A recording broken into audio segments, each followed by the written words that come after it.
Hey guys, welcome to MNMMPT Nati. This is Mohit. આજે નાટી ગુજરાતી વિશે વાત કરીશું. I have Akhil here sitting with me.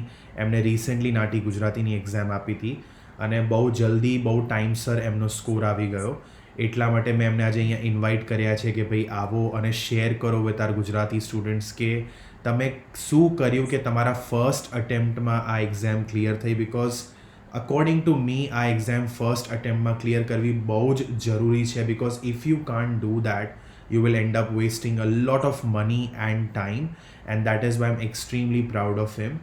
So અખિલ, તમે please જણાવો તમારે શું માર્ક્સ આવ્યા, તમે શું કર્યું, શું ના કર્યું, કઈ વસ્તુઓનું ધ્યાનમાં રાખ્યું અને જેના લીધે તમારી આ ફર્સ્ટ અટેમ્પ્ટમાં એક્ઝામ ક્લિયર થઈ. Thank you very much. અહીંયા તમે મને બોલાવ્યો અને વ્યુઅર્સ માટે ફર્સ્ટ થિંગ, મેં 45 to 50 ડેઝ પહેલા વિચાર્યું હતું કે નાટી આપી. હું મોહિતભાઈ અને એમની ચેનલને વર્ષથી ફોલો કરું છું ફોર પીટી એન્ડ નાટી, જસ્ટ ટુ અન્ડરસ્ટેન્ડ એવરીથિંગ. અને જ્યારે બી મને એમ થયું કે હવે મારે નાટી દેવાની વસ્તુ છે, એટલે મારે નાટી આપવી છે, તો મેં કીધું કે વિચાર્યું કે મોહિતભાઈને કોન્ટેક્ટ કરવું. એટલે મેં એમને કોન્ટેક્ટ કર્યો હતો કે 1 મહિનાની તમે પ્રિપરેશન કરો અને હું જો જે કહું છું એ તમે ફોલો કરો, બાકી બધું રિઝલ્ટનું ચિંતા ના કરતા. તો મેં રિસેન્ટલી 16th લાસ્ટ મંથના આપી હતી નાટી અને વી એક્સપેક્ટ કે અમારે 45 ડેઝની અંદર રિઝલ્ટ આવશે અને મારે 63 આવ્યા.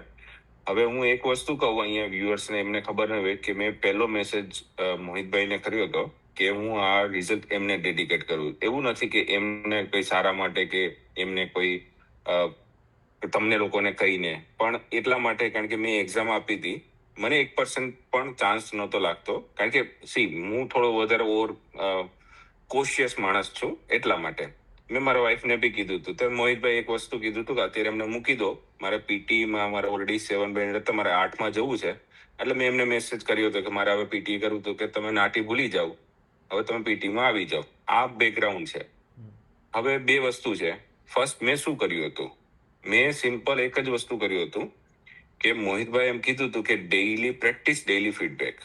મને એક વસ્તુ ખબર છે, મારી ઉપર હું સેલ્ફ ડિસિપ્લિન માણસ નથી, પણ આ થોડા એવા હાર્ડ ટ્યુટર છે ઘણા બધાને. મને એવું ખબર છે કે 10 સ્ટુડન્ટ હશે, એમાંથી 2-3 બહુ ખરાબ લાગશે, 100%.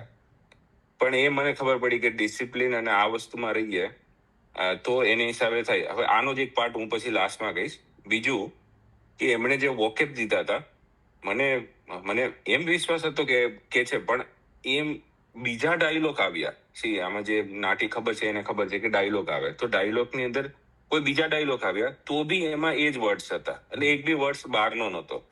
તો એ તમે જયારે એક્ઝામ આપશો ને અને કદાચ કોઈ ફેલ થશે તો એને બધા અત્યારે રિયલાઇઝ થશે કે આ વસ્તુ આ રીતે. પ્લસ હવે મારો એક્સપિરિયન્સથી કહું કે બે વસ્તુ મારી મિસ્ટેક છે, એ બીજા કોઈ ના કરે. ફર્સ્ટ કે તમે મેન્ટલી પ્રિપેર હો, કોઈ બી ડાયલોગ આવે, મારે થોડું નહોતું એ.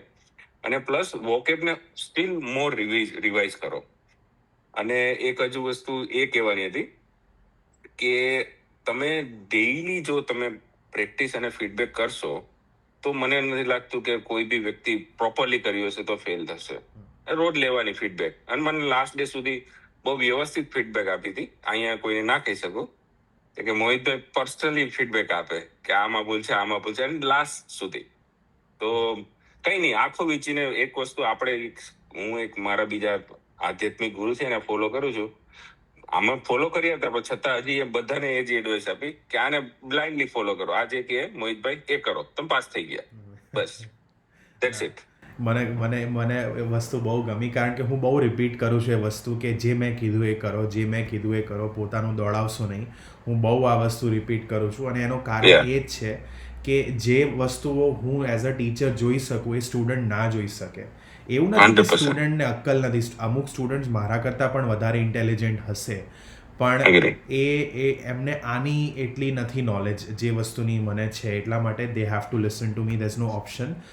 હું મારા સ્ટુડન્ટ્સને બહુ ક્લિયરલી કહી દઉં કે you have to listen to me and do what I say if you want the results. If you want to do what you think is the right thing to do, then you may or may not get the results.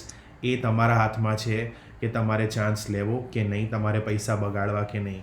But જે અખિલે કીધું, hopefully બધા સ્ટુડન્ટ્સે સાંભળ્યું હશે એમને first અટેમ્પમાં clear કરી છે એટલે તમારે પણ ક્લિયર કરવી હોય ફર્સ્ટ અટેમ્પમાં નાટી, આટલી એક્સપેન્સિવ એક્ઝામ છે. So let us know, talk to us, whether it's Hindi, Gujarati, Punjabi, just talk to us and ask us કે ભાઈ શું કરીએ શું ના કરીએ, તમે કહો એવું કરીએ પણ મને રિઝલ્ટ લઈ આપો.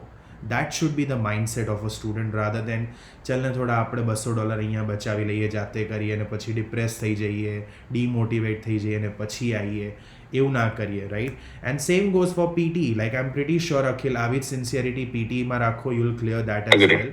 ઓકે, ત્યાં બી ફીડબેક લેતા રહો, you will clear it as well. And the same goes for other viewers, like search for NMM PT Nati, Facebook, Instagram, wherever you can, or નીચે ડિસ્ક્રિપ્શનમાં લિંક્સ છે એનો યુઝ કરો and you'll find us, and we are more than happy to help you, assist you so that you can get your desired score.